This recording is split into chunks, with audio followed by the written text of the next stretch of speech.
spotted bass of the day. He ate that little flat cider crankbait. It's actually a keeper here on this lake. They got to be 12 inches to keep. He's probably right at about 13. You can tell he's got some different colorations on him. And actually he's got a little tooth patch on his tongue there. So usually got kind of a reddish eye. That's how you tell him. Looks like he's trying to poop out some crawdads, which is exactly what we're trying to imitate with this flat cider crankbait. So go ahead and put him back. All right, it's a windy, cold day.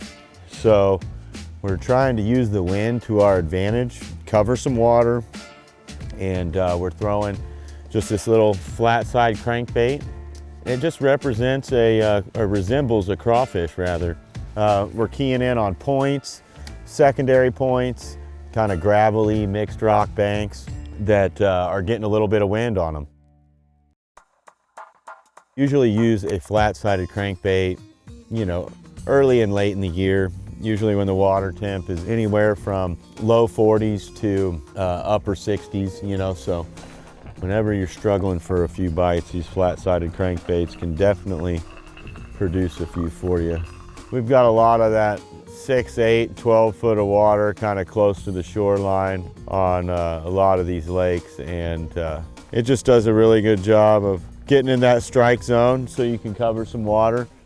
So right now we're just running some of these windy banks. I'm trying to find some that are, you know, relatively shallow, and I'm trying to get, you know, this bait to touch the bottom. So I'm trying to put the boat in anywhere from, you know, 6 to 12 foot of water. And I want to throw up into that anywhere from 2 to 6 foot is the primary strike zone. Keying in on little gravelly banks with some mixed rock like you see here. Kind of got some bigger rock mixed in that I can bounce that crankbait off of. Any kind of channel bank. And what I mean by channel bank is anywhere where the creek channel swings close to the bank back in one of these major creeks. So we've got a big creek channel that's kind of swinging in here, and it swings along this side of the lake. We're just gonna bounce this thing along some rocks and see if we can't trigger a couple bites. I'm trying to reel it fairly slow and just kind of keep it down there on the bottom and keep it from snagging up too much. You usually can kind of walk that bait through the rocks by just keeping it kind of slow and steady, and when you feel a bigger boulder or maybe a piece of wood, you know, just kind of hesitate on your retrieve a little bit and let that bait kind of float free of it. A lot of the bites will kind of happen when you deflect off a piece of cover like that. Another keeper.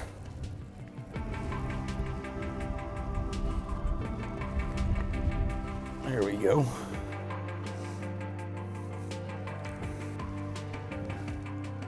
Got a nice keeper here on the flat cider crankbait.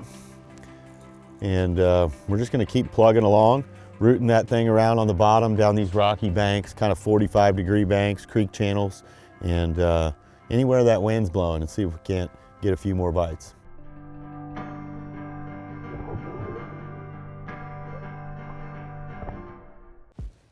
Whenever I've got a really windy day like we've got today, and I'm throwing a crankbait or jerkbait, anything that's, you know, somewhat difficult to cast in the wind, I always like to have the wind at my back.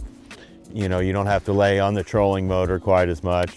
You can kind of let the wind push you down the bank. So it really helps as far as bait control, getting the bait down there. You can keep your line straight, and you know, helps get your bait down to that maximum depth.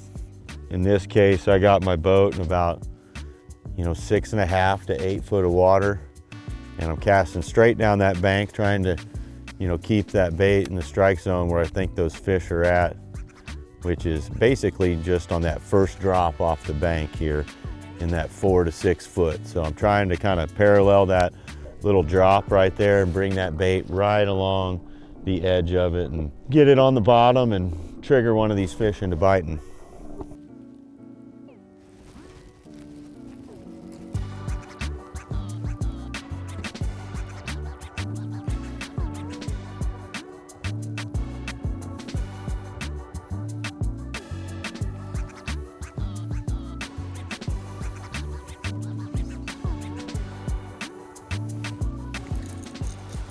All right, a little better one. Try to get in there without. All right, that's more what we're looking for here. Fish was just up there next to a rock. Popped that little flat sider off of there, and he came up and got it. Get the hook out of there. We'll let her go.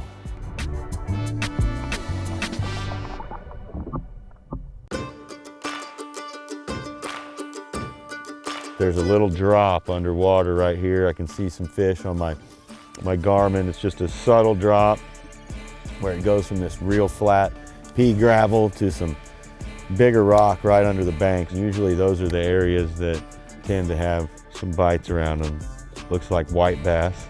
I noticed that when we get around these points, you can see there's a lot of activity. So the rod and reel setup that I'm using for this flat-sided crankbait is a 7-foot medium heavy crank and stick. This one happens to be a Bass Pro Shops crank and stick, and it's a composite rod. So I like that 7-foot length because it allows me to make accurate casts. And I like the medium heavy because it has a little bit of backbone. I really like that when I'm using a composite rod because composite rods have a little bit of a softer bend to them. So I've got this paired up with a 6:8 gear ratio reel. You want the gear ratio to be fairly slow, anything in that 5/6 to 6:8 gear ratio, just so you can get that bait down. You don't have to fight the bait. A lot of crankbaits, you know, will vibrate fairly hard. This one in particular is kind of a softer vibration, which is really key in this colder weather. This is a carbon light, and I've got 12-pound XPS fluorocarbon line. You want like a thinner diameter line to help that bait achieve maximum depth. And that is my setup for cranking today. I've got a flat sider crankbait on here from Bass Pro Shops in a crawdad pattern, and it's really been catching a lot of fish for us today.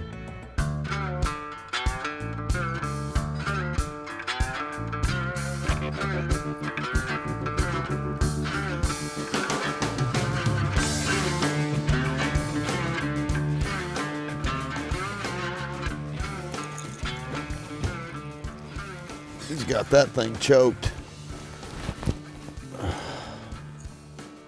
All right. All right, well, we got another one on this flat sider crankbait, and he choked it so bad I'm probably gonna have to get some pliers out. Nope, he's behaved for me. So we got another nice one here. Flat sider crankbait, windy bank, 45-degree chunk rock, trying to make contact with as many rocks, laydowns, and the bottom as we can, and try to activate some of these active fish into biting. And that's what we did with this one. So we're going to let this one go and call her a day.